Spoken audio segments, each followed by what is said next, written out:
regardez-moi et laissez-moi vous dire quelque chose. Il n'y a aucun diable en enfer qui vous empêche d'avoir la volonté de Dieu si vous êtes déterminé à l'avoir.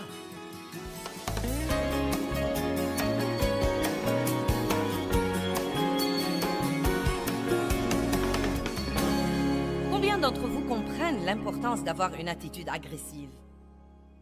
Levez-vous le matin et ne laissez pas la journée vous contrôler. Contrôlez-la vous-même. Levez-vous et ne laissez pas vos circonstances vous contrôler. Vivez toujours de l'autre côté de ces circonstances. Au beau milieu de vos circonstances, dites toujours « Je suis plus que vainqueur ». Au beau milieu de ça, dites « Je suis plus que vainqueur ». Et même en ce moment aujourd'hui, bien que je ne vois pas ça, Dieu travaille en ma faveur et la victoire est en chemin.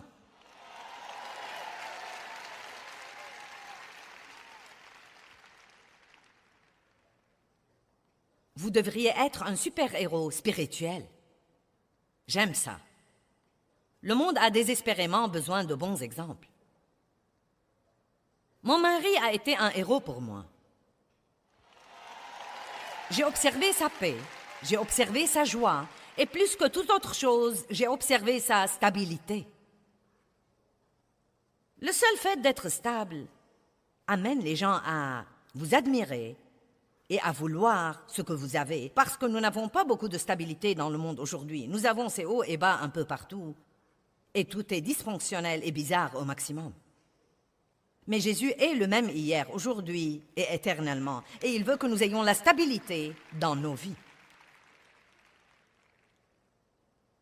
Romains 8, 31.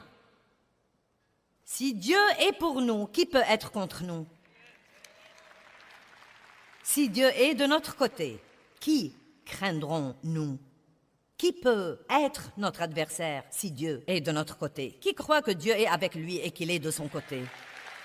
Bon, à ce moment-là, vous savez quoi? Quoi qu'il arrive dans votre vie, vous pouvez lever vos têtes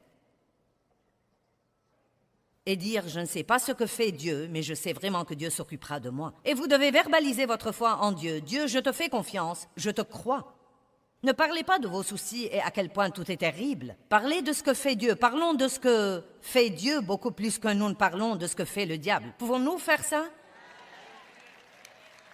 Et ensuite, Romains 8, 35 à 37. Qui nous séparera de l'amour de Christ? Que tout le monde crie « Dieu m'aime ». La souffrance, l'affliction, la tribulation, la calamité, la détresse, la persécution, la faim, le dénuement, le péril ou l'épée. Ne laissez pas vos problèmes vous séparer de l'amour de Dieu. Certains traversent des choses terribles en ce moment. J'ai vu beaucoup d'entre vous pleurer pendant l'adoration. Et je sais que cela indique parfois que vous avez une douleur dans votre vie. Et le fait que Dieu vous ait touché pendant l'adoration vous donne un peu d'espoir. Et nous sommes ici aujourd'hui pour vous apporter l'espoir, pour vous aider à savoir que Dieu vous aime et que vous avez tout ce qu'il faut et que vous pouvez tout faire par Christ qui vous fortifie. Vous pouvez le faire. Quelles que soient les choses auxquelles vous vous heurtez ou vous devez faire face, vous pouvez le faire. Dieu est de votre côté. Il est avec vous. Il est en vous. Il est pour vous. Oui, le diable a la puissance, mais vous avez la puissance et l'autorité. Et il y a une grande différence là-dedans. Mais elle ne vous servira à rien si vous ne l'utilisez pas. Vous devez utiliser l'autorité que vous avez. Continuons à lire Romains 8. Selon qu'il est écrit, « Pour l'amour de toi, nous sommes mis à mort tous les jours, nous avons été estimés et considérés comme des brebis de tuerie. » Cela veut dire que parfois les circonstances dans notre vie sont si mauvaises que les autres personnes qui nous regardent pourraient penser « Tu as l'air d'une brebis en route pour l'abattoir. » Mais regardons le verset d'après. Mais au milieu de toutes ces choses, nous sommes plus que vainqueurs. Au beau milieu de vos problèmes, vous avez un problème aujourd'hui, vous devez dire de votre bouche, eh bien, je suis plus que vainqueur. Je suis plus que vainqueur. Vous savez ce que veut dire être plus que vainqueur? Cela veut dire que Jésus a remporté la victoire et que vous en bénéficiez. Vous savez ce que veut dire être plus que vainqueur? Cela veut dire qu'avant même que votre problème ne commence, vous savez déjà que vous aurez la victoire quand ce sera fini. Nous pouvons vivre avec ce genre de confiance, quel que soit ce qui vient contre nous. À la fin, toutes choses travaillent ensemble pour le bien de ceux qui aiment Dieu et sont appelés selon son dessein. Oui, oui, oui, oui, oui. Quelqu'un m'a dit, il y a 2 jours, « Pour moi, tu représentes la femme en repos. Peux-tu me dire comment tu en es arrivé là? Combien de temps ça t'a pris? Qu'est-ce qu'il a fallu pour ça? » Et j'ai dit, j'ai beaucoup de repos dans ma vie. Et si tu savais le désarroi dans lequel je vivais et à quel point j'étais frustrée, même pendant des années, et la plupart de cela venez d'essayer de faire ce que seul Dieu pouvait faire. Débarrassez-vous-en d'abord. Et ensuite priez les uns pour les autres afin que vous soyez guéris et rétablis à un ton spirituel de la pensée et du cœur. La prière sérieuse, fervente, continue du juste, que tout le monde dise c'est moi. Dites-le comme si vous le croyez, c'est moi. Donne accès à une énorme puissance. Wow! Quand je prie, puissance. Puissance. Je prie dans presque toutes mes sessions quelque chose pour les gens, et je ne le fais pas pour me lever et essayer d'avoir l'air spirituel. Je crois que quand nous prions, la puissance devient accessible.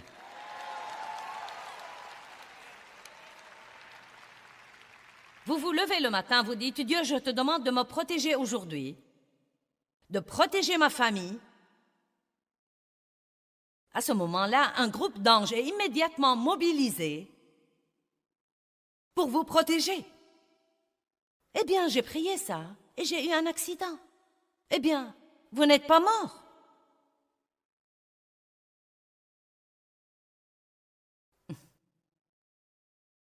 Ne pensez pas à ce qui est vraiment arrivé, pensez à ce qui aurait pu arriver et qui n'est pas arrivé. Dieu est de votre côté. Il est le chef de l'équipe de super-héros. On a ces films de temps en temps où tous les super-héros se réunissent.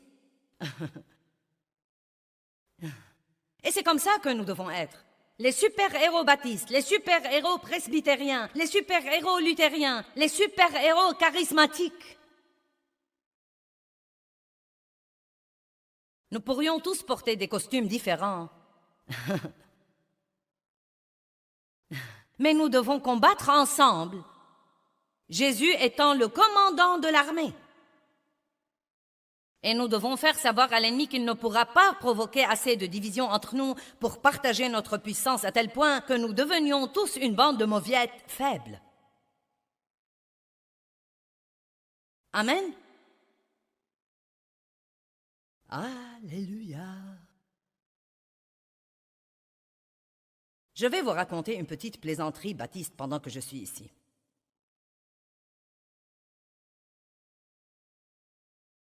Vous dites, qu'est-ce que tu as? Au milieu de ton message, tu vas raconter une plaisanterie? C'est en fait à propos d'un chien baptiste. Toujours soucieux de leur assemblée, le pasteur Baptiste et sa femme ont décidé d'acheter un nouveau chien et ils savaient que le chien devait être baptiste.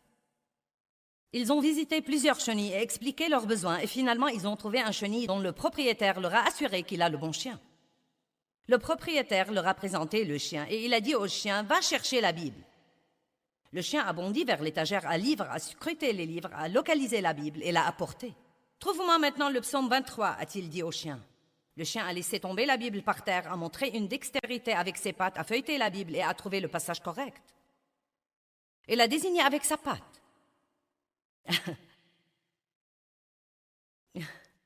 Le couple a été si impressionné qu'ils ont acheté le chien. Ce soir-là, un groupe de membres d'église leur a rendu visite. Le pasteur et sa femme ont commencé à exhiber leur nouveau chien Baptiste et à lui demander de localiser plusieurs versets. Les visiteurs ont été impressionnés et un homme a dit « Ton chien peut faire des trucs réguliers aussi ?» Il a dit « Je n'ai pas essayé ça, essayons maintenant. » Donc le pasteur a montré son chien du doigt et il a dit « Au pied !» Le chien a bondi sur une chaise, a mis une patte sur le front du pasteur et a commencé à hurler « Ouh !»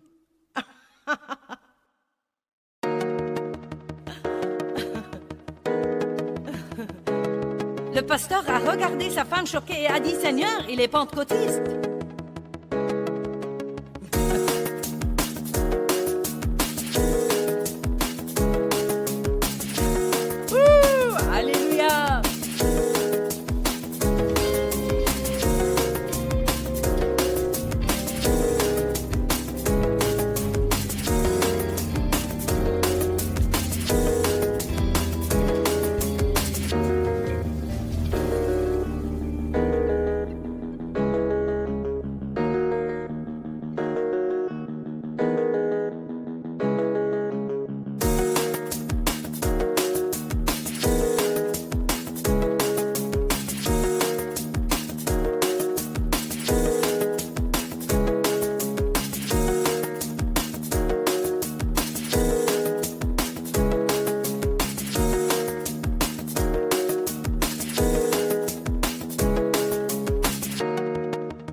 diable devenir une pierre d'achoppement pour vous, pour être offensé au travail, et offensé à l'église, et offensé dans votre foyer, et offensé par votre mari ou par votre femme, et offensé par vos enfants, et offensé.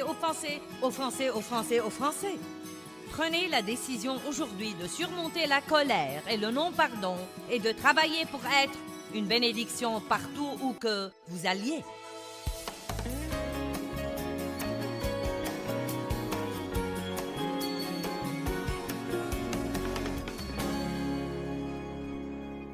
Ce matin, nous allons parler d'un domaine spécifique où nous avons tous besoin de progresser, et c'est de surmonter la colère et le non-pardon.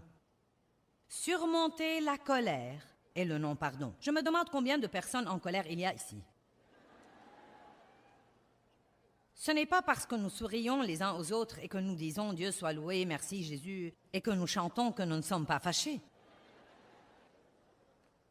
Il y a beaucoup de chrétiens fâchés dans le monde et Satan nous donne beaucoup d'occasions toutes les semaines pour nous offenser.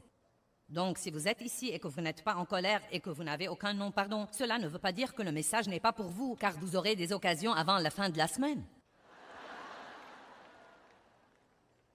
Amen. Le premier verset que nous allons voir est 2 Timothée 4, 14. Alexandre le forgeron m'a fait beaucoup de mal. Le Seigneur le lui rendra. Vous n'aimez pas ça? Il n'a pas dit « je le lui rendrai ». Il a dit « le Seigneur lui rendra selon ses œuvres ». Garde-toi aussi de lui, car il s'est fortement et excessivement opposé et résisté à nos paroles. Et dans ma première défense, personne ne m'a assisté comme mon avocat, ou pris mon parti, ou même été avec moi, mais tous m'ont abandonné. Maintenant, imaginez Paul, il aidait ces gens, il mettait sa vie en jeu tous les jours pour eux. Maintenant, il est jugé à cause du bien qu'il avait fait, et tout le monde, sans exception, l'a abandonné. Aucun de ceux qui l'aidaient ne l'a assisté. Quelle occasion pour se fâcher! Quelle occasion pour être offensé, pour être amer et plein de ressentiment, pour vouloir se venger. Mais vous savez, une personne, un homme ou une femme de Dieu qui a l'intention de suivre Dieu et de marcher dans la puissance, sait qu'il ne faut pas laisser ça arriver, car la vérité est que, même s'il était fâché contre eux, ça ne leur aurait pas fait de mal, ça n'aurait fait de mal qu'à lui. Dieu nous demande de pardonner pour notre bien, car nous ne serons pas libres quand nous sommes pleins de toute cette colère et cette amertume. Et ça ne change vraiment pas l'autre personne. Pourquoi devez-vous être fâché pendant que la personne contre laquelle vous êtes fâché s'amuse bien et se fiche pas mal de ce que vous soyez fâché? Nous sommes plus intelligents que ça. Dites, je suis plus intelligent que ça. Faites attention, je vais relire le verset 16. Dans ma première défense, personne ne m'a assisté comme mon avocat, ou pris mon parti, ou même été avec moi, mais tous m'ont abandonné. Et j'aime ça, qu'il ne leur en soit pas tenu rigueur. J'en suis plus étonnée que vous n'en avez l'air. Seigneur ne tient pas ça contre eux. Moi, j'aurais dit, revaut-leur ça. Eh bien, peut-être pas maintenant, mais il y a quelques années. Mais le Seigneur m'a assisté et m'a fortifié afin que par moi le message de l'Évangile fût pleinement proclamé et qu'il fût entendu de tous les païens. Et j'ai été délivré de la gueule du lion. Paul avait quelque chose à faire. Dieu avait appelé Paul à faire quelque chose. Il avait une mission très importante. Et vous avez une mission dans la vie. J'ai une mission dans la vie. Chacun de nous n'a pas la même mission, mais nous avons tous une mission. Nous devons au moins grandir comme croyants. Nous devons continuer le parcours et persévérer et grandir et mûrir comme croyants pour que nous soyons une lumière dans un endroit obscur. Et une des choses les plus importantes que Satan utilise contre les gens pour les faire trébucher et les empêcher de faire des progrès, c'est l'offense, l'amertume, le ressentiment et le non-pardon. Quand votre esprit s'en remplit, vous ne pouvez pas grandir spirituellement. Je veux que vous entendiez ça. Quand votre esprit et votre âme se remplissent de ça, vous ne pouvez pas grandir spirituellement. Encore une fois, quand votre esprit et votre âme et votre pensée se remplissent de ça, vous ne pouvez pas grandir spirituellement. Vous trébuchez dans ces situations et vous arrêtez de faire des progrès. Plusieurs ont été offensés par Jésus et il s'était en fait appelé pierre d'achoppement. Je ne crois pas que Paul se soit comporté comme ça parce qu'il en avait envie. En fait, je crois qu'il était blessé. Je crois qu'il était probablement fâché. Je crois qu'il avait probablement envie de se venger. Mais il comprenait le message que j'essaye d'apporter aujourd'hui, comme quoi, quels que soient nos sentiments, nous pouvons toujours choisir de faire ce qu'il faut. Et quand nous faisons ça, nous aurons une puissance de Dieu qui nous aidera à surmonter tous les obstacles dans notre vie et Dieu pourra toujours nous utiliser puissamment. Vous ne devez pas vivre selon vos sentiments. Vous pouvez surmonter la colère et le non-pardon et faire ce qu'il faut. Actes chapitre 7, verset 59. Vous savez, Étienne était un merveilleux homme de Dieu. Il était un servant, mais il avait un si grand cœur envers Dieu que Dieu l'a également utilisé dans des miracles de guérison. Et comme tous ceux qui sont utilisés par Dieu, les pharisiens et les gens religieux et les négateurs l'ont poursuivi. Et il a mis du temps dans Actes à partager le message de l'Évangile avec eux. Et plus il disait la vérité, plus il s'emportait. Vous connaissez quelqu'un comme ça? Plus vous lui dites la vérité, plus il s'emporte. Vous savez pourquoi? Parce que la vérité blesse.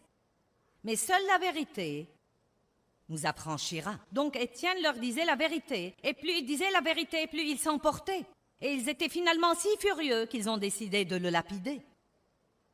La lapidation était un moyen très douloureux de mourir. Verset 59. Et pendant qu'il lapidait Étienne, il priait. Il n'a pas dit « Oh Dieu, libère-moi de ça, ça fait mal. » « Oh Dieu, pourquoi as-tu laissé ça arriver? Je ne comprends pas, j'essayais de faire ce qu'il faut. » Il a dit « Seigneur Jésus, reçois et accepte et accueillis mon esprit. » Puis il se mit à genoux et lança un grand cri. « Seigneur, ne leur compte pas ce péché, ne le leur impute pas. » Et quand il eut dit cela, il s'endormit dans la mort. Imaginez ça, vous êtes lapidé et les dernières paroles que vous dites sont « Père, pardonne-leur. » Qu'il ne leur en soit pas tenu rigueur. Je vais vous dire quelque chose dont je me rends compte de plus en plus tout le temps.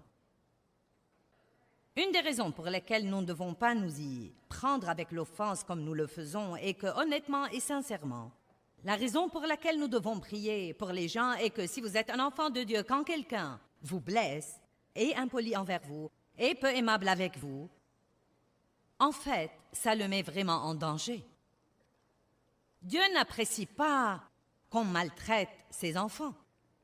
Et il est vraiment, maintenant écoutez-moi, il se fait beaucoup plus de mal qu'il ne vous fait. Et c'est pourquoi vous devez prier pour lui. Dieu pardonne-lui, ne lui impute pas ce péché. Nous devons prier comme Jésus quand il était sur la croix. J'ai lu l'histoire encore une fois ce matin. J'ai lu les parties de la crucifixion, les coups que Jésus a reçus, comment les gens l'ont raillé et se sont moqués de lui et ont craché sur lui, puis il a été crucifié. Et sur la croix, il a prié, « Père, pardonne-leur, car ils ne savent pas ce qu'ils font. » Et croyez-moi, tant de gens, quand ils vous blessent, ils n'essayent même pas de vous blesser. Ils agissent par leur propre douleur. Au lieu de nous fâcher contre les gens, nous devons peut-être essayer de mieux les comprendre. Nous devons peut-être essayer de découvrir la raison de leur comportement. Éphésiens 6, 12 dit « Car notre lutte n'est pas contre le sang et la chair, mais contre les principautés et les esprits méchants dans les lieux célestes. » Écoutez-moi, je vous dis que votre guerre n'est pas avec les gens. Votre guerre n'est pas avec les gens. Il y a dans le monde spirituel une force invisible de mal derrière ces attaques contre vous qui viennent par les gens. Mon père m'a fait du mal, mais vraiment, non mais dans son cas, il était diaboliquement possédé par l'esprit de désir. À quoi cela m'aurait servi de passer toute ma vie à le haïr? J'ai commencé comme ça, mais Dieu m'a fait revenir à mon point de départ et avant sa mort, nous avons fini par nous occuper de lui, par lui acheter une maison, une voiture, nous occuper de lui acheter l'épicerie, lui tondre la pelouse. Et il a mis du temps, mais il a finalement reçu Christ et nous avons pu le baptiser.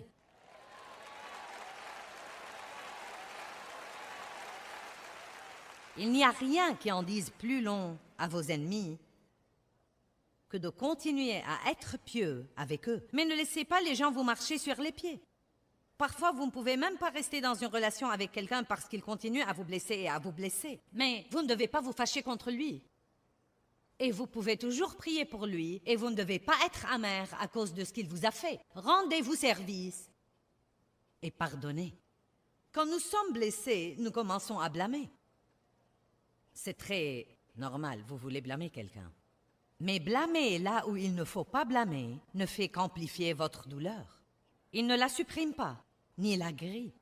Donc si vous voulez vous fâcher contre quelqu'un, fâchez-vous contre le diable. Ne vous fâchez pas contre les gens. Mais même quand vous apprenez que le diable est derrière vos problèmes, comment vengez-vous de lui? Vous ne pouvez pas lui flanquer un coup sur la gueule. Vous ne pouvez pas l'étouffer.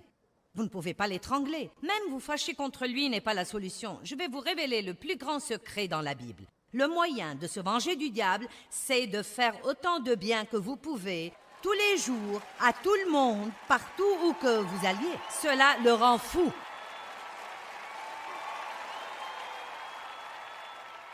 Vous me comprenez? Je dis au pasteur parfois, si vous avez quelqu'un à qui vous avez fait confiance et que vous avez aimé et élevé dans le ministère dans votre église, et qu'il décide maintenant de vous juger et de vous critiquer et de s'en aller et de fonder une autre église et de prendre la moitié de votre assemblée, au lieu de vous mettre en colère et de me dire de lui, achetez-lui un équipement de son. Sérieusement, je lui achèterai un équipement de son. Je prierai pour lui et je le bénirai. Et à l'instant où vous faites ça, vous brisez la puissance de l'ennemi. Et non seulement vous brisez la puissance de l'ennemi, vous ouvrez une porte pour que Dieu vous bénisse vraiment. Et s'il prend 20 personnes avec lui, Dieu vous en rendra de 100.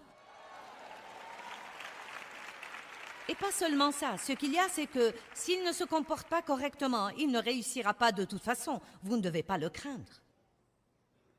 S'il ne se comporte pas correctement, il ne réussira pas. Il suivra son chemin et sera la même personne malheureuse qu'il était quand il était dans vos rangs. Amen. Priez pour les gens qui vous font du mal. Et quand ils viennent contre vous, ils se font beaucoup plus de mal qu'ils ne vous font. Et nous faisons la même chose. Quand nous blessons les autres et que nous ne les aimons pas, nous nous faisons du mal.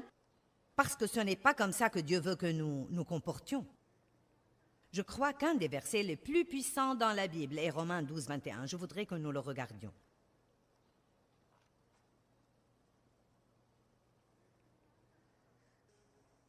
Il dit, ne te laisse pas vaincre par le mal, mais surmonte et maîtrise le mal par le bien.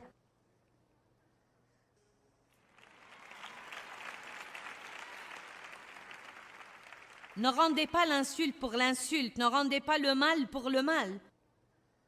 Mais soyez une bénédiction pour ceux qui vous font du mal, dit la Bible, afin d'hériter vous-même la bénédiction de Dieu. Quand les gens vous font du mal, vous pouvez soit être malheureux, soit être compensé par Dieu. Vous pouvez dire, Dieu, je ne vais pas être amer et plein de ressentiments, je vais m'en remettre à toi, je vais prier pour eux et j'attends ta compensation. Mais c'est ce que nous faisons si souvent. Si quelqu'un nous fait du mal, nous restons pleins de ressentiments. Si nous ne pouvons pas nous venger de lui, nous finissons à cause de la misère dans notre âme par nous en prendre à d'autres personnes qui n'ont rien à voir avec ça.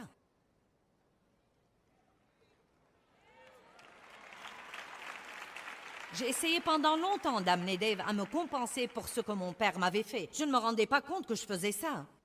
Mais essentiellement, je sentais qu'on me devait quelque chose, que quelque chose m'était dû. Et croyez-moi, j'en voulais à tout le monde. Et j'avais une attitude de droit dont le monde est rempli aujourd'hui.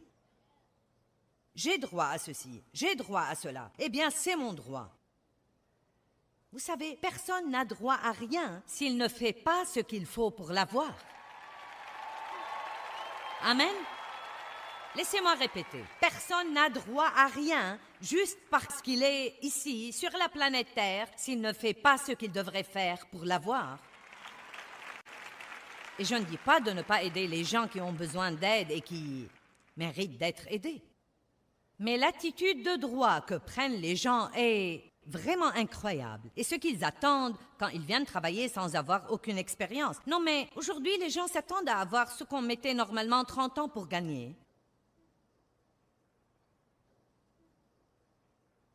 Et on en a vraiment assez. Ce n'est pas bon pour les gens d'avoir trop de choses trop tôt. Laissez-moi vous dire quelque chose. Dave et moi, je ne saurais même pas vous dire combien nous apprécions tout ce que Dieu a fait pour nous durant notre vie. Non, mais c'était vraiment formidable d'avoir cette salle bondée tout le week-end. Mais vous savez quoi? J'ai partagé avec quelqu'un l'autre jour. Je me rappelle que j'allais à des réunions où il n'y avait que 9 personnes et que j'en prenais 5 avec moi.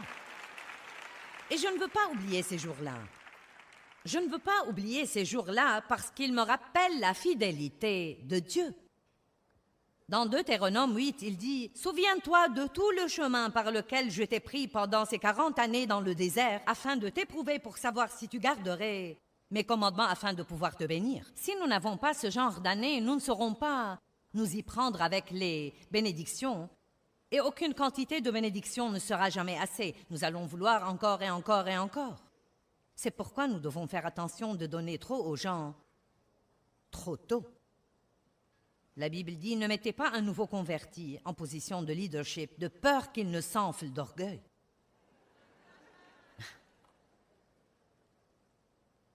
J'ai fait des choses stupides dans l'orgueil dans ma vie, et vous? Regardons Galates 6:10. C'était un verset qui m'a vraiment changé la vie. Quand quelqu'un vous blesse, vous pouvez soit rester assis à penser à ce qu'il vous a fait et être de plus en plus fâché, soit faire ce que dit ce verset. Ainsi donc, pendant que nous en avons l'occasion, pratiquons le bien moralement envers tous, non seulement en étant utiles ou profitables pour eux, mais encore en faisant ce qui est pour leur bien spirituel. J'aime la partie qui suit. Songez à. Qu'est-ce qui devrait remplir votre pensée? Ce que les gens vous ont fait? Non. Songez à être une bénédiction. Surtout à ceux de la maison de la foi. Je me demande combien de personnes dans cette salle ont pris un peu de temps ce matin avec Dieu et ont dit « Seigneur, montre-moi quelqu'un à qui je peux être une bénédiction. Quelqu'un que je peux aider aujourd'hui. » Combien d'entre vous avez préparé vos cœurs et vos pensées avant de sortir de votre maison, comme quoi vous êtes un serviteur de Dieu et que vous voulez guetter les besoins et que vous voulez guetter les gens qui ont besoin d'être encouragés? Ou bien vous ne pensez qu'à vous-même et à ce que tout le monde vous a fait? Je sais que la raison pour laquelle tant de gens dans la société sont malheureux aujourd'hui est l'égoïsme et l'égocentrisme. Vous ne pouvez pas être égoïste et heureux, et ce sont des choses que vous devez faire exprès. Être furieux à cause de ce que le diable nous a fait ne nous venge pas de lui, mais être bon envers autant de personnes que possible est en réalité un tourment pour lui. Si vous voulez tourmenter le diable, je crois qu'après tout ce qu'il m'a fait dans mon enfance, que chaque fois que je me lève et que j'ouvre la bouche dans une de ces réunions, ça le tourmente absolument. Ça le tourmente. Ça le tourmente quand nous donnons à manger à ses enfants tous les jours et nous faisons les choses que Dieu nous a donné l'occasion de faire. Qui comprend ce que je dis? Comme quoi vous pouvez vous apitoyer sur votre sort et être plein de ressentiment et dire à tout le monde ce que les gens vous ont fait. Vous pouvez raconter votre histoire dès maintenant jusqu'au jour où Jésus reviendra. Mais ça vous rendra de plus en plus malheureux. Ça ne portera aucun bon fruit. Ou bien vous pouvez vous venger de la personne dont vous devez vraiment vous venger, et c'est le diable, et vous faites ça en étant bon envers autant de gens que vous pouvez. Vous comprenez ça? Vous savez, je télécharge sur vous, en 1 heure ici, ce que j'ai mis 25 ans à apprendre.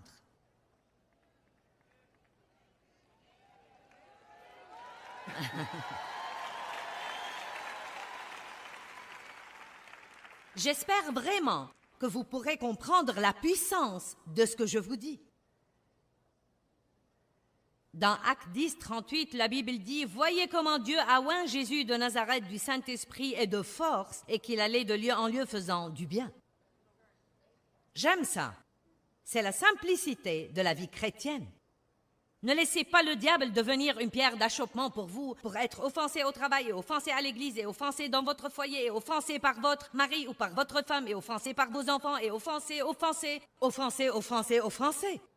Prenez la décision aujourd'hui de surmonter la colère et le non-pardon et de travailler pour être une bénédiction partout où que vous alliez.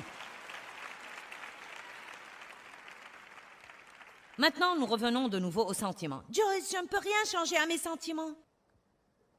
Regardons Éphésiens 4, 26 et je partagerai avec vous un exemple que vous comprendrez. Verset 26. Quand vous vous mettez en colère, ne péchez pas. Vous n'aimez pas ça? Quand vous vous mettez en colère, ne péchez pas. Donc ce n'est pas la colère qui est le péché. C'est en faire ce qu'il ne faut pas. Une certaine colère pourrait être un péché si vous êtes une personne coléreuse, si vous vous mettez en colère à tout propos. Non, mais si quelqu'un vous a maltraité, vous allez vous mettre en colère. Quand vous vous mettez en colère, ne péchez pas, que le soleil ne se couche pas sur votre colère, votre fureur ou votre indignation. Donc, s'il vous arrive de vous fâcher le matin, vous avez le temps pour réparer. Mais si ça arrive 30 minutes avant d'aller vous coucher, c'est dur.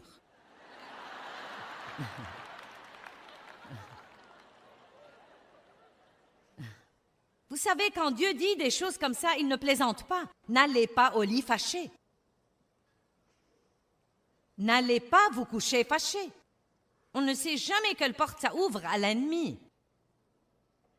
Mais je ne peux rien changer à mes sentiments. Peut-être que vous ne pouvez rien changer à vos sentiments, mais vous pouvez maîtriser ce que vous faites. Je me rappelle, il y a des années, Dave et moi nous disputions ou... Qui sait, il y avait toujours quelque chose pour se fâcher. Je ne me rappelle même pas la dernière fois où Dave m'a mise en colère. Je n'ai plus le temps de toucher à ça désormais. Et vous non plus, si vous voulez la vérité, vous n'avez plus de temps à perdre dans votre vie à faire ça. Combien d'entre vous ont perdu leur temps à être fâchés? Est-ce que ça vous a fait du bien? Est-ce que ça vous a fait un petit peu de bien? Ça n'a pas changé votre ennemi non plus. Bon, donc je peux me rappeler que quand je m'allongeais sur mon lit, fâché, non mais très fâché.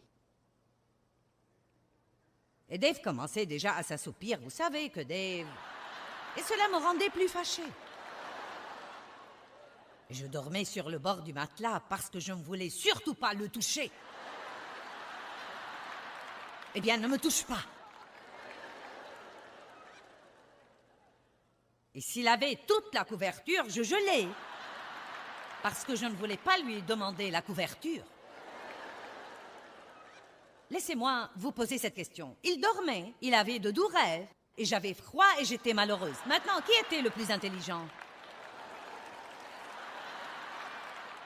Et voici ce que j'ai découvert quand j'ai commencé à apprendre de maîtriser mes émotions et de ne pas laisser ces choses me maîtriser. Même pendant que j'étais toujours fâchée, je pouvais choisir, que tout le monde dise « je peux choisir ». Je pouvais choisir de me retourner et l'étreindre de son dos.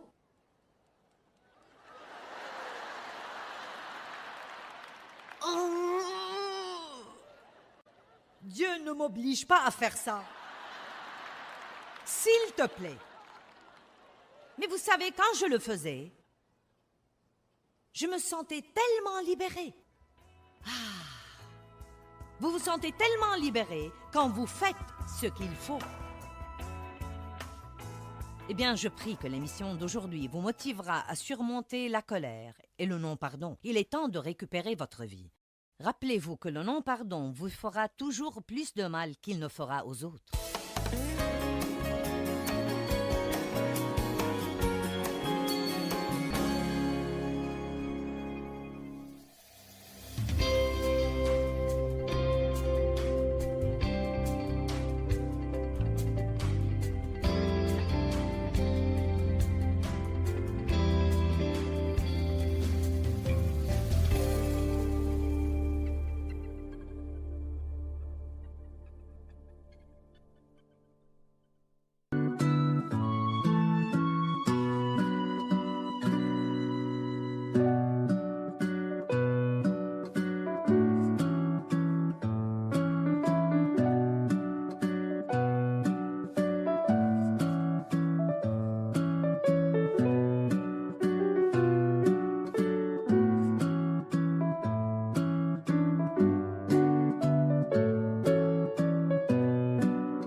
grâce, c'est que la Bible, dans Jacques 4,6, dans la Bible amplifiée, parle de surmonter les mauvaises tendances.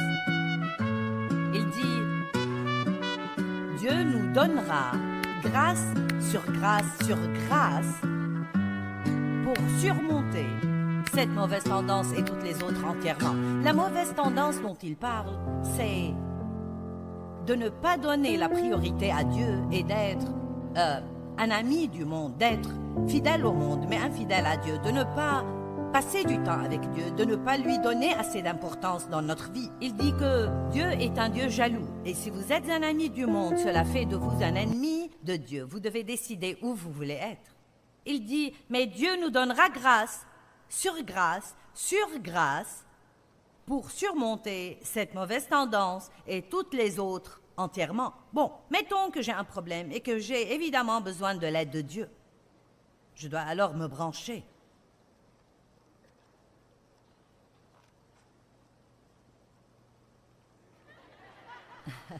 Mettons que j'ai un grand problème et je n'ai pas besoin de juste un peu de grâce. J'ai besoin de grâce sur grâce. Vous voyez, il n'y a pas de récession au ciel. Si vous avez besoin de grâce, vous l'aurez. Vous pouvez avoir un peu de grâce ou avoir un peu plus de grâce ou vous pouvez avoir grâce sur grâce. Vous voyez, c'est pourquoi Dieu a donné aux Israélites la manne quand ils étaient dans le désert selon le besoin de chaque famille. Et la Bible dit que certains ont reçu plus et les autres ont reçu moins, selon le nombre de personnes et la quantité dont ils avaient besoin. Donc, il se peut que vous ayez un problème plus grand que celui de toutes les personnes que vous connaissez, mais cela ne fait vraiment pas de différence, car Dieu est le grand égalisateur. S'ils n'ont pas un grand problème, alors ils auront un peu de grâce. Si vous avez un grand problème, vous aurez tout un tas de grâce. Et ce que vous ferez ne sera donc pas plus difficile pour vous que ce qu'ils feront, bien que votre problème soit plus grand que le leur, car vous recevrez plus de grâce qu'eux. Devinez ce que cela signifie.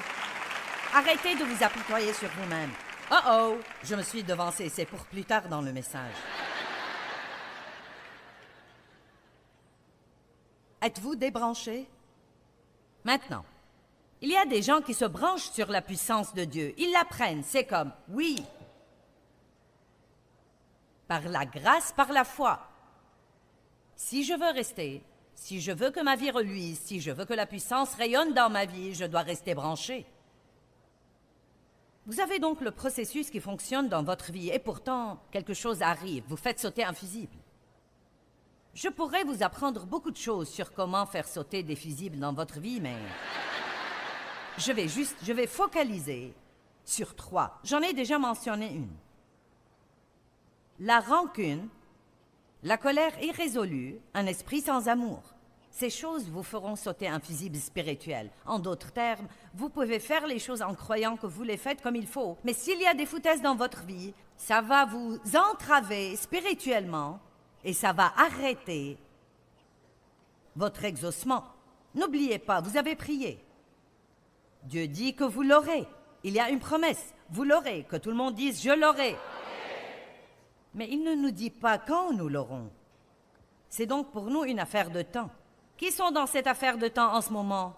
Vous êtes quelque part dans cette affaire de temps. Nous sommes tous dans cette affaire de temps pour quelque chose, tous sans exception. Si ce n'est pas une chose, c'est une autre. Et pas seulement ça, devinez quoi? Vous y serez tant que vous vivrez. Car quand vous aurez ce que vous attendez maintenant, il y aura quelque chose d'autre que vous voudrez avoir. Vous allez prier pour ça. Dieu va vous le promettre et il va falloir attendre. Et c'est dans ces moments d'attente qu'il faut veiller à ne pas faire sauter des fusibles. Maintenant, une des choses qui nous font sauter des fusibles et à court-circuiter et à renoncer à la puissance de Dieu dans notre vie, c'est les plaintes.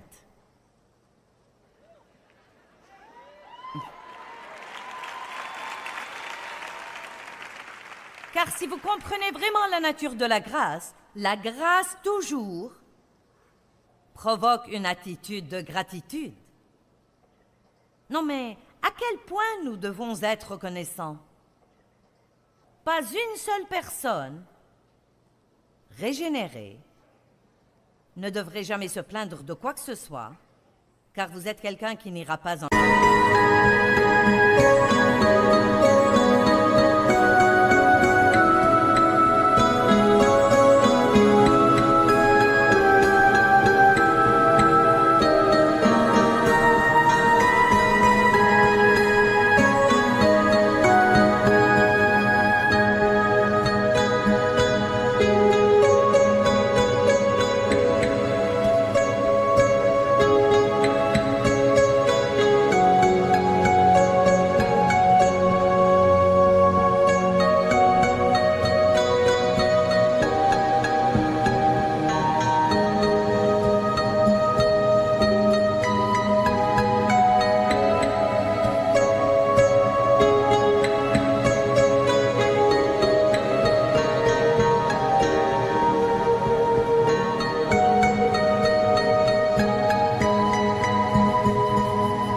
enfer.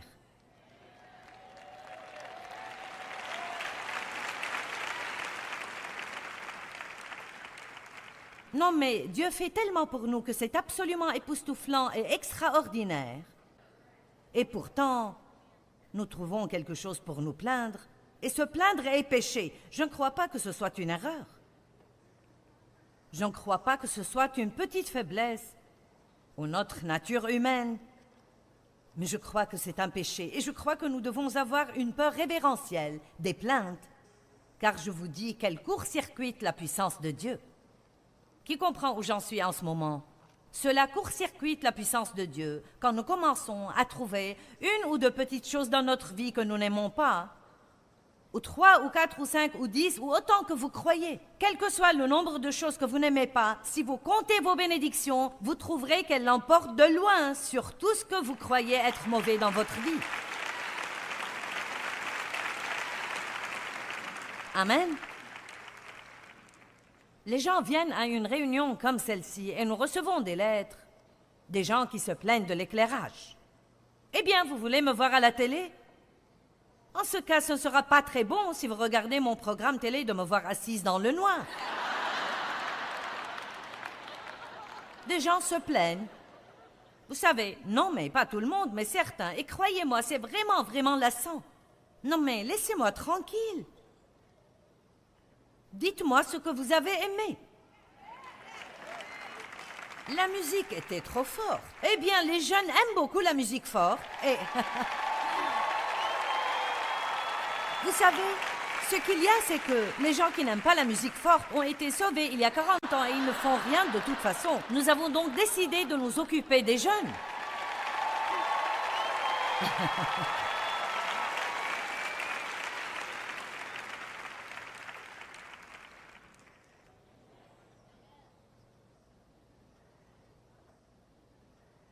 Mince alors, je n'aime pas du tout cette musique folle. J'aimerais que vous vous limitiez au bon vieux cantique. Eh bien, vous savez, il y a une nouvelle génération.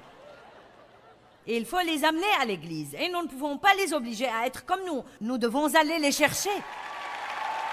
Et ils aiment des choses que nous n'aimons pas. Amen. Croyez-moi, la machine à fumer me tape sur les nerfs. Je n'ai jamais pu digérer la machine à fumer. Mais on me dit que nous en avons besoin pour l'atmosphère. Je leur dis, elle ne crée pas une atmosphère, elle m'empêche de voir. Mais les jeunes aiment ça. Je ne sais pas pourquoi, mais nous l'avons cherché pour vous. Ce n'est pas pour moi, c'est pour vous. Et vous savez, si nous arrivons à nous oublier pendant un petit moment et que nous commençons à penser aux besoins des autres, nous saurons qu'il faudra faire donc quelques trucs et nous causer un petit malaise pour que les autres soient à l'aise. Ouh, j'ai pensé à lancer ça. Mais ce n'est pas tout le monde. C'est les gens qui ont fait sauter un fusible. Ils ont absolument fait sauter un fusible. Ne vous plaignez pas. Ne recevez pas la grâce de Dieu pour vous plaindre. J'ai reçu la grâce de Dieu pour être dans ce ministère. Maintenant, combien ce serait stupide si je m'en plaignais? Et j'ai fait ça des fois et Dieu a dû me corriger. Je me suis surprise à me plaindre, car où que j'aille, les gens me reconnaissent.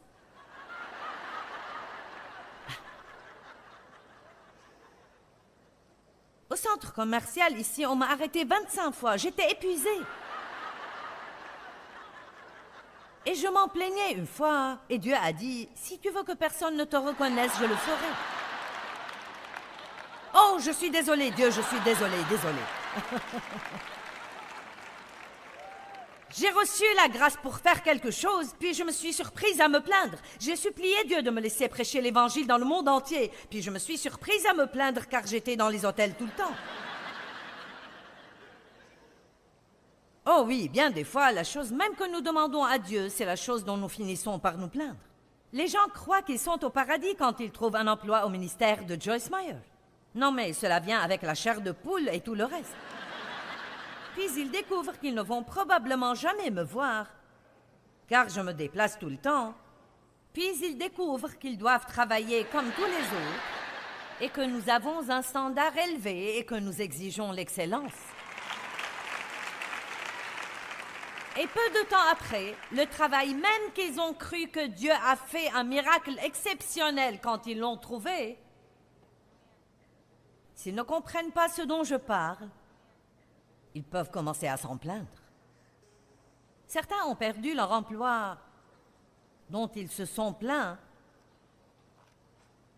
et maintenant ils aimeraient le récupérer.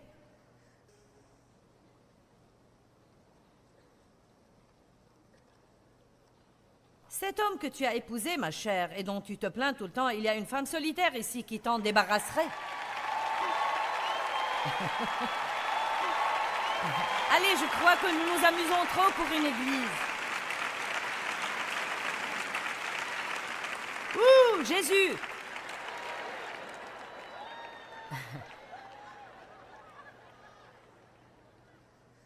Allons à Philippiens 2, 14.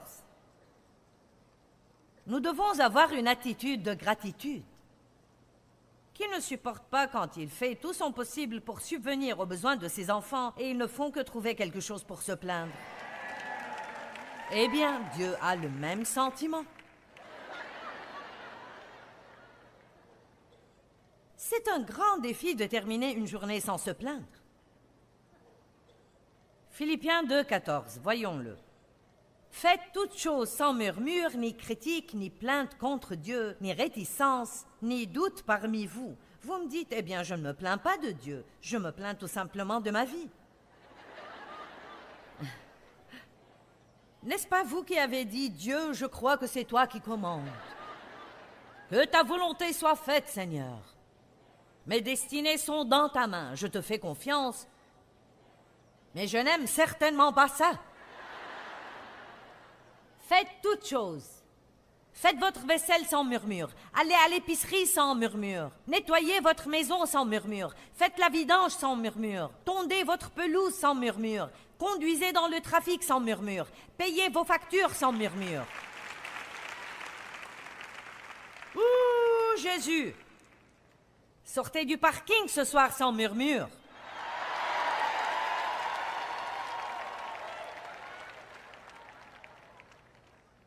Si je vous apprends ce soir à vous brancher sur la puissance de Dieu et que vous vous sentez puissant, le Seigneur soit béni, je peux faire tout ce que je dois faire, je vais vivre avec assurance. Puis vous vous fâchez contre quelqu'un en essayant de faire sortir votre voiture avant lui, et maintenant vous avez un esprit sans amour et vous avez de la rancune. Et maintenant vous vous plaignez de tout. Assistez de nouveau à la réunion, vous ne l'avez pas comprise la première fois. Je ne suis pas ici pour vous divertir, je veux changer vos vies. Amen. Paul était toujours reconnaissant pour la grâce de Dieu dans sa vie. La grâce est une chose merveilleuse. Philippiens 4,6 dit « Ne vous inquiétez de rien, mais en toute chose, par la prière et la supplication et des actions de grâce, continuez à faire connaître vos demandes à Dieu. » Les actions de grâce irriguent la graine que vous avez dans le sol pour les futures récoltes. Pourquoi Dieu devrait-il nous donner plus si nous ne sommes pas reconnaissants? Comment augmenter votre puissance? Soyez reconnaissants. Daniel chapitre 6 dit que Daniel, 3 fois par jour, se mettait à genoux et rendait grâce à Dieu. 3 fois par jour. Matin, midi et soir, il se mettait à genoux. Il arrêtait ce qu'il faisait, se mettait à genoux et rendait grâce à Dieu.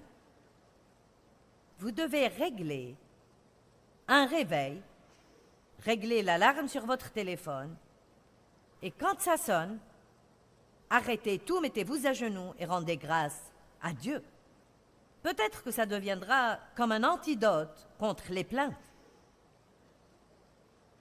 Il vous rappellera à quel point Dieu est bon avec vous. Entrez dans ses portes avec des actions de grâce, dans ses parvis avec des louanges, soyez reconnaissants et dites-le. La deuxième chose qui amène les croyants à faire sauter un fusible, c'est l'apitoiement sur soi.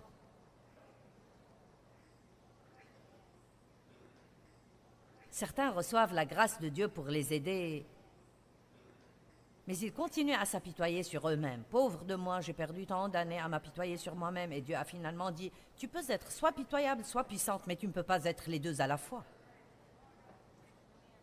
Donc, si vous voulez que la puissance de Dieu opère dans votre vie, avant de partir d'ici, faites un accord avec Dieu comme quoi vous allez abandonner tout apitoiement sur soi. Joyce, tu ne sais pas ce qui s'est passé dans ma vie. Tu ne sais pas ce qui s'est passé dans la mienne et ce qui se passe en ce moment. Croyez-vous que chaque fois que je vous souris, que tout va très bien dans ma vie? Croyez-vous que le diable ne nous harcèle pas et ne nous exaspère pas? Bien sûr que oui. Je dois mettre en pratique dans ma vie la même chose que je vous dis de mettre en pratique dans la vôtre. Je dois rester reconnaissante. Je fais confiance à Dieu et je ne peux pas être pitoyable et puissante. Vous n'avez pas... Votre vie n'est pas pire que celle de tous les autres. Il y a quelqu'un ici qui a un problème plus grave que le vôtre, quelqu'un qui a souffert plus que vous, quelqu'un qui a été maltraité plus que vous. Oh oui! Tout le monde a des choses qui lui arrivent. Ayez la puissance de Dieu pour vous aider à surmonter votre situation, mais ne soyez pas pitoyable, car c'est de l'idolâtrie.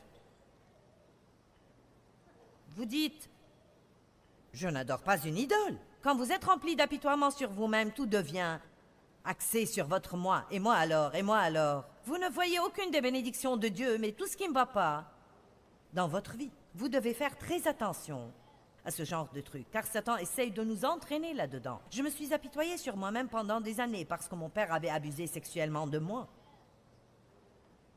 Vous regardez ce soir une femme qui, dans son enfance, entre l'âge de 13 à 18 ans, a été violée au moins 200 fois par son père.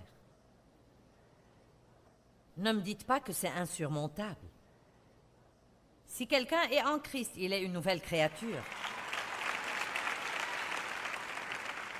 Les vieilles choses sont passées et toutes choses sont devenues nouvelles. J'ai dû échanger mon apitoiement et Dieu a dit, je te donnerai la puissance. Vous voulez la puissance ou la pitié? Renouvelez votre pensée. Faites sortir vos pensées de la gouttière. Pensez à ce qui peut arriver dans votre vie et non à ce qui s'est passé dans votre vie. Si nous étions censés regarder en arrière, nous aurions eu des yeux à l'arrière de nos têtes, mais nous ne les avons pas. Tout droit. Amen. Nous avons 2 oreilles et une bouche, alors nous devons écouter plus que parler. Ouh, nous nous amusons tellement. Qui reconnaît que nous pouvons court-circuiter la puissance de Dieu en nous repliant sur nous-mêmes et en s'apitoyant sur soi? Et la dernière chose que je vais mentionner est qu'un autre moyen de court-circuiter la puissance de Dieu, c'est de voler la gloire de Dieu, de nous attribuer le mérite de Dieu. Étudiez la grâce, restez branchés sur la puissance de Dieu. Tout est éclairé, c'est merveilleux, de grandes choses se produisent dans votre vie. Dieu vous utilise, il vous bénit financièrement, vous êtes promu au travail et tout d'un coup, vous vous en attribuez le mérite. Vous allez faire sauter un fusible en faisant ça. Allez à Daniel 4. Veillez à attribuer à Dieu tout le mérite. Il faut encore voir ce que Dieu peut faire par un homme ou une femme qui lui donne toute la gloire. Nous ne l'avons pas encore vu. Malheureusement, bien trop de gens, Dieu les utilise puissamment. Ensuite, qu'est-ce qui leur arrive? Ils commencent à croire que c'est eux. Ils commencent à croire qu'ils peuvent traiter les gens comme ils veulent les traiter. Ils commencent à croire qu'ils peuvent faire ce qu'ils veulent faire. Et ils font sauter un fusible. Daniel 4.1, Nebuchadnezzar, le roi, à tous les peuples, aux nations, aux hommes de toute langue qui habitent sur terre, que votre paix soit multipliée. Il m'a semblé bon de faire connaître les signes et les prodiges que le Dieu très haut a opérés à mon égard.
Remarquez que Dieu se voit attribuer le mérite, que ses signes sont grands, que ses prodiges sont puissants, son royaume est un royaume éternel et sa domination est de génération en génération. Moi, Nebuchadnezzar, j'étais en paix dans ma maison et florissant dans mon palais.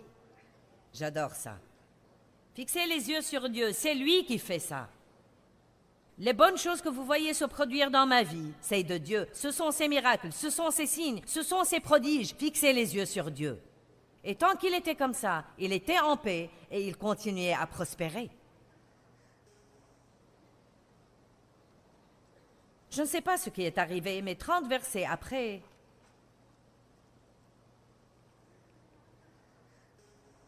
toujours le même chapitre de sa vie, mais 30 versets.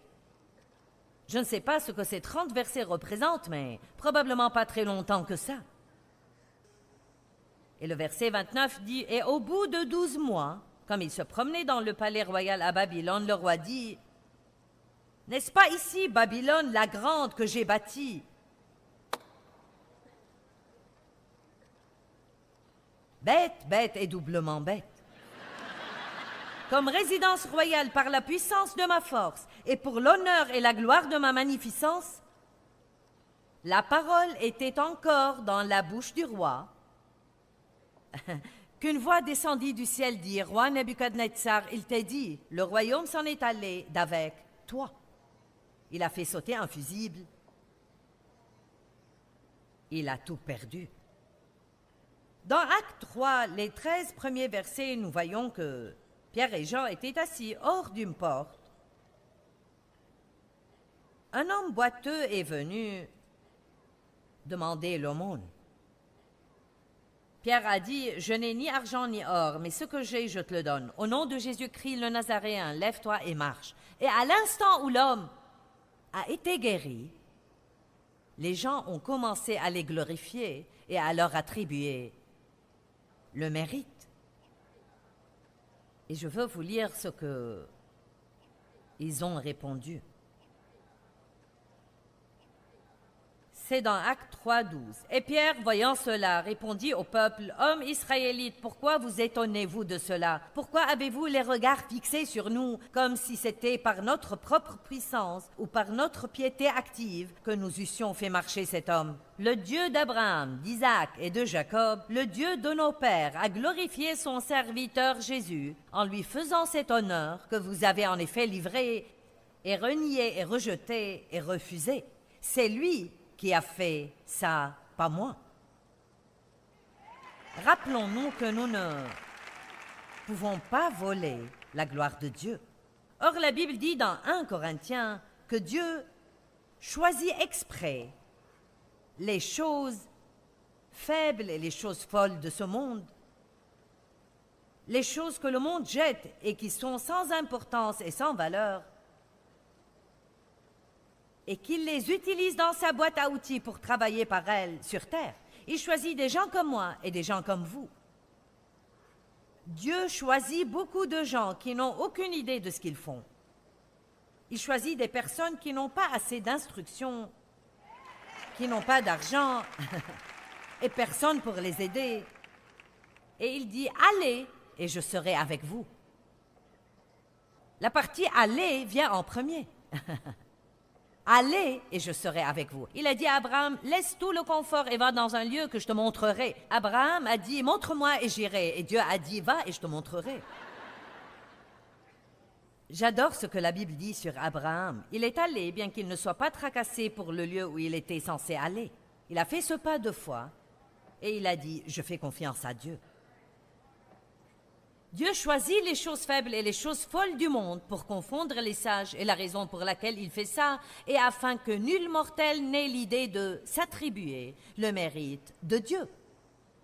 Et puis encore, nous oublions d'où nous sommes venus et nous oublions les grandes et les puissantes choses que Dieu a faites dans notre vie, comme Dave disait aujourd'hui sur l'Amérique. L'Amérique a oublié d'où elle est venue, les choses grandes et puissantes que Dieu a faites, les miracles que Dieu a faits, pour que rapidement, dans un court laps de temps, il fasse de cette nation la plus grande nation sur la face de la terre. Pourquoi est-ce si difficile pour les gens de voir que les choses ne font qu'empirer vite dans cette nation pour une raison et une seule raison, parce que les gens se détournent de Dieu. Ils essayent de se débarrasser de Dieu, de faire sortir Dieu de tout, de faire sortir Dieu des écoles, d'enlever les versets des murs des bâtiments gouvernementaux. N'accrochez rien qui ressemble à Noël. Vous savez, vous ne pouvez pas faire ceci ou cela. Tout ce qui a quelque chose à voir avec Dieu, ils essayent de vous dire que vous ne pouvez pas le faire. Nous ferions mieux de ne pas tolérer ce genre de bêtises, parce que si nous tenons bon, Dieu s'occupera de nous. Amen. Pourquoi est-ce difficile de comprendre que quand ils ont supprimé la prière dans les écoles et enlevé les 10 commandements des murs des écoles, tout dans les écoles s'est directement détérioré et dégradé depuis? Pourquoi faut-il des comités remplis de soi-disant experts pour pouvoir comprendre ça? Eh bien, ils disent, vous savez, nous devons garder ce genre de choses et la religion séparée. Rien ne marche quand vous le séparez de Dieu. J'ai dit rien ne marche quand vous le séparez de Dieu. Rien dans le monde ne marche quand vous le séparez de Dieu. Une personne sûre d'elle-même sait qu'elle a besoin de rester branchée sur Dieu parce qu'elle sait qu'elle n'est rien sans lui. Sachez que seule la grâce de Dieu nous soutient dans nos vies.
Dieu.